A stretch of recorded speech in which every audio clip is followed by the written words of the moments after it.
What whack-a-mole is this, Amanda? 100. Wow, we're skipping ahead, but that's okay. The river flows the long and winding road. So it's actually whack-a-mole number 96. The archivist out there in the snow just was getting excited because I'm going to have her back when I hit 100 whack-a-moles. And because I just got out of this Seattle snowstorm, after the snowstorm. People ask, does it snow in Seattle a lot? Not a lot. I've been here 7 years, 3 snowstorms. This is the second biggest of the 3. One was 4 days. This is going to be 2 days. I think we had a day or two one before. So it's not like the Midwest or the East Coast in the States. Not a lot. So it's fun. Whack-a-mole number 96. And I just got in, so I'm dressed in my kind of Dieter outfit. You guys know Dieter? Michael in Germany. Do you know Dieter? Who Dieter? Dieter. Saturday Night Live. Dieter. Okay, enough of that. All in black. Black Dieter. Whack-a-mole number 96. Random picks. 5 random picks. Unless I'm feeling frisky. 1, 2, 3, 4, 5.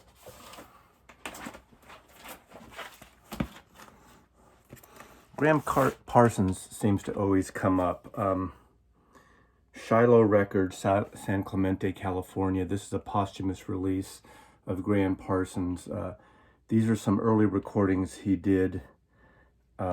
This came out actually in 1979, and the liner notes are by Sneaky Pete, the great pedal steel player who played with Graham and the Burrito Brothers and a lot of the other kind of crossover artists here. When was this recorded? This was recorded at United Recorders in 1967, so this is very, very early, sort of his folky stuff as a folk singer.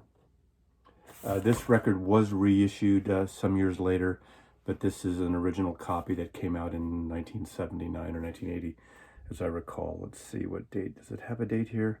I'm thinking around 1979, 1980, this particular issue. Graham Parsons, great folk, country, you know, Sweetheart of the Rodeo, you know. He really pretty much discovered Emmylou Harris. So there you go. A shout out to my own soul, my favorite soul records. Check that video out. But this is a greatest hits. I didn't want to show very many comps in that video, but this is, of course, Sly The Family Stone's greatest hits on Epic Records. This came out in the early 70s, the original version. This is probably a 1973 or 4 pressing I picked up at the time. Of course, it has all the hits. I Want to Take You Higher, Everybody's a Star, Dance to the Music, Everyday People Stand, You Can Make It If You Try, and so on and so forth. The great Sly and The Family Stone, producer extraordinaire, very influential in soul and funk music. Really great influence, even artists like Prince as well. But Sly the Family Stone, I don't think that kind of hat would work on Mazzy or Dieter, as a matter of fact. Now I'm going to have to pick another one because I know I picked this one just recently in a whack-a-mole. Is Elton John's "Don't Shoot the Piano Player." I'm only the piano. Don't shoot me. I'm only piano player. That's a play on words on the Francois Truffaut, the French New Wave director. Don't Shoot the Piano Player. This is a good record. I like this period of Elton John.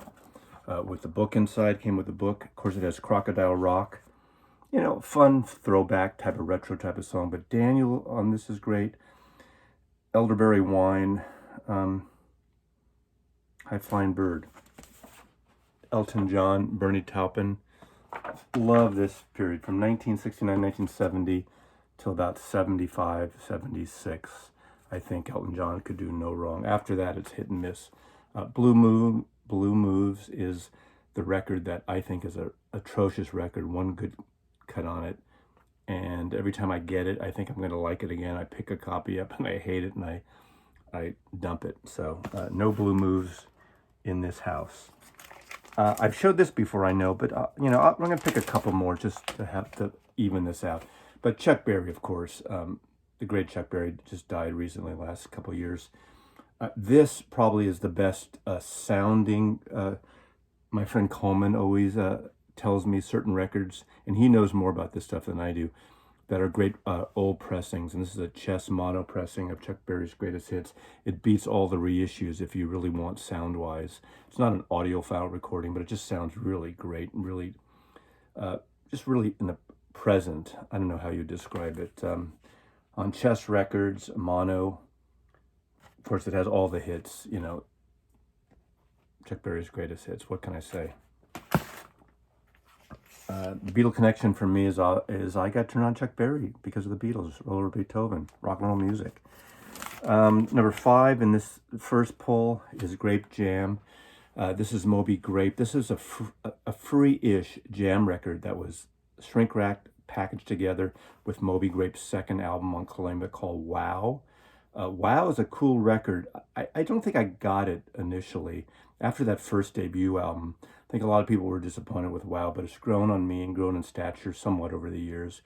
There's less rock and roll, some more of the country, bluesy side of it with Murder in the Heart for the Judge. At the end of side 1, you have to flip up your switch and your turntable, if you have it, and turn it to 78 RPM with an Arthur Godfrey retro intro. So it's kind of fun. A lot of people I know don't have 78s on their turntable anymore. My Riga turntable does not play 78 upstairs, but downstairs my old dual turntable, CS5000 turntable, does play 78. So when I whip that record out, I bring it right down to the dual. Now, this was a free record. In a way, it's like the third record in All Things Must Pass. It's a jam record. And David Rubinson produced these first 2 Moby Grape albums, and I produced this. They were jamming in the studio. And along with Moby Grape is Al Kooper and Mike Bloomfield. So it's kind of a jammy, bluesy record. I'd say anybody into the sort of the blues of Mike Bloomfield, this is kind of a cool record.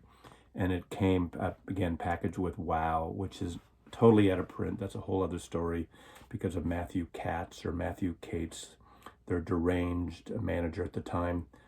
I say that editorialized, in a way, my own opinion on that, but it's well documented in so many other areas. But also a cool thing about this record, the last song is called The Lake, and it says lyrics by Michael Hayworth. I have said this before on my channel, but since I pulled it, I need to reiterate this story. This album came out, what is it, 1969, I believe, or so. This record came out 69, 70. KFRC, the San Francisco AM, one of the major 2 AM rock stations, had a contest, a lyric poetry contest. And you would submit a poem, and whoever wins would be on the next Moby Grape record. I actually wrote a poem. I wish I had it. I wish I kept a copy. I have no idea what I won, but Michael Hayworth won that KFRC contest, and they put it to this weird psychedelic ambient thing. They didn't really write music to it, but it's almost like a spacey kind of interlude that kind of ends the record in a cool way. And the lyrics are from him at the very end. You could hear them say, Michael Hayworth, because he wrote it. So Michael Bloomfield, Al Kooper, and Moby Grape, Grape Jam. I'm going to pick 2 more because I did double up there. So let's do the double fisting here. Oh, how far can I stretch? Ooh, that's kind of cool, huh? That impress you? God, it's so funny how certain things happen. I showed this in a different video because this is a 1982 record produced by Phil Collins. I think it's really produced by Hugh Padden, but that's a whole other thing. But this is Frida, member of ABBA.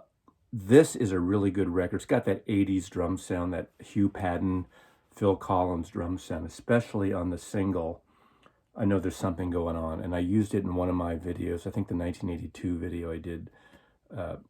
Really great record. Really powerful. Great single. Love this one. So this is a promo copy I got at the time. Love this record. even Phil Collins being on it. Okay, so sue me. And then lastly, I'm showing this record because I love this record. The group Japan, this is a UK original with David Sylvian. I did a whole video on David Sylvian and Japan. They were kind of a little bit of rock and roll glamly early on. Of course, David Sylvian went on to do some really avant-garde and great collaborations with people like Robert Fripp and Ryuichi Sakamoto. And people are correcting my pronunciation of these names on my channel, which is fine. So I don't get them all right, but I do remember them. This song, Tin Drum, is amongst my favorite of the Japan record. They started getting really interesting after their first record. I think I bought the first record right when I came home from England in my first trip, 1978. So when I first saw Japan accidentally by walking into the club Dingwalls, and they were playing, and I just happened to see them. I wasn't totally impressed, but it was a fun rock and roll night in a club bar atmosphere. Of course, later I realized, they started getting known. I think Japan was probably somewhat short-lived. They didn't really break in the U.S. very much, but I really latched on to David Sylvian and a lot of his work with Zuki, what's his name, avant-garde, ambient people like Can and the whole German work. But this is Japan. What a beautiful cover that is, right? So you got Chairman Mao from China and a book and a group called Japan. So what's that about? Steve Jansen's in it, who's David Sylvian's brother. David Sylvian changed his name early on. This is, let's see, produced by Steve Nye in Japan. Steve Nye from Elvis Costello and the Attractions. I forgot about that. Oh, what a great record. Oh, love this record. Anyway, that's the Whack-A-Mole number 96, the second of two semi-snow editions up here in Seattle. God, just 4 more, and then we can have our 100th anniversary of Mazzy's Whack-A-Mole. So I always appreciate you watching. Mazzy loves you, and thank you. Well, that's like hysterical. That's like, yeah, you throw like a girl. Ouch! Intentionally trying to miss you. Oh, fuck! How can you miss me when you don't go away?